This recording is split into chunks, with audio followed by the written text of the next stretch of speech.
वटुकभैरवकवचं महादेव उवाच प्रीयतां भैरवो देवो नमो वै भैरवाय च देवेशी देहरक्षार्थं कारणं कथ्यतां ध्रुवं म्रियन्ते साधका येन विना श्मशानभूमिषु रणेषु चातिघोरेषु महामृत्युभयेषु च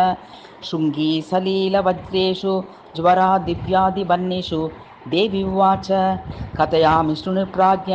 वटुककवचं शुभं गोपगीयं प्रयत्नेन मातृका जारजो यथा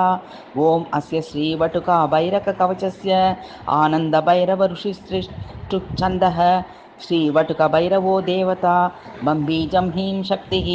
वं वटुकायेति कीलकं मामाभीष्टसिद्ध्यर्थे जपे विनियोगः ॐ सहस्रारे महाचक्रे कर्पूरधवले गुरुः पातु मां वटुको देवो भैरवः सर्वकर्मसु पूर्वस्यामि मासिताङ्गो मां दिशि रक्षतु सर्वदा आग्नेयां च रुरुः पातु दक्षिणे चण्डभैरवः नैऋत्यां क्रोधनः पातु उन्मत्तः पातु पश्चिमे वायव्यां मां कपली च नित्यं पायासुरेश्वरः भीषणो भैरवः पातु उत्तरास्यां तु सर्वदा संहारभैरवः पायादि शान्यां च महेश्वरः ऊर्ध्वं पातु विधाता च पाताले नन्दको विपुः सद्यो जातस्तु मां पायात् सर्वतो देवसेवितः वामदेवो वनान्ते च वने घोरस्तथा वतुः जले तत्पुरुषः पातु स्थले ईशान एव च डाकिनी पुत्रकः पातु पुत्रान् मे सर्वतः प्रभुः हाकिनी पुत्रकः पातु दारांस्तु लाकिनी सुतः पातु शाकिनीकपुत्रः सैन्यं वै कालभैरवः मालिनी पुत्रकः पातु पशूनश्वान् गजांस्तथा महाकालोऽवतु क्षेत्रं श्रियं मे सर्वतो गिरा वाद्यं वाद्यप्रियः पातु भैरवो नित्यसम्पदा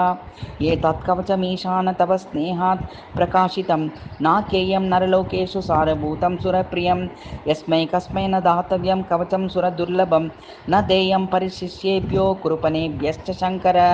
यो ददाति निषिद्धेभ्यः सर्वभ्रष्टो भवेत् किल अनेन कवचेनैव रक्षां कृत्वा विचक्षणः विचरन्यत्र कुत्रापि च न विघ्नैः परिभूयते मन्त्रेण रक्षते योगी कवचं रक्षकं यतः सत्मा सर्वप्रयत्नेन दुर्लभं पापचेतसां भूर्जेरम्भात्वचि वापि लिखित्वा विधिवत् प्रभो कुङ्कुमेनाष्टगन्धेन गोरोचनैश्च केसरैः गारत्ये पाठयेद्वापि सम्पठेद्वापि नित्यशः सम्प्रन् आप्नोति फलं सर्वं नात्र कार्याविचारणः सततं पठ्यते यत्र तत्र भैरवसंस्थितिः न शक्नोमि प्रभावं वै कवचस्यास्य वर्णितुं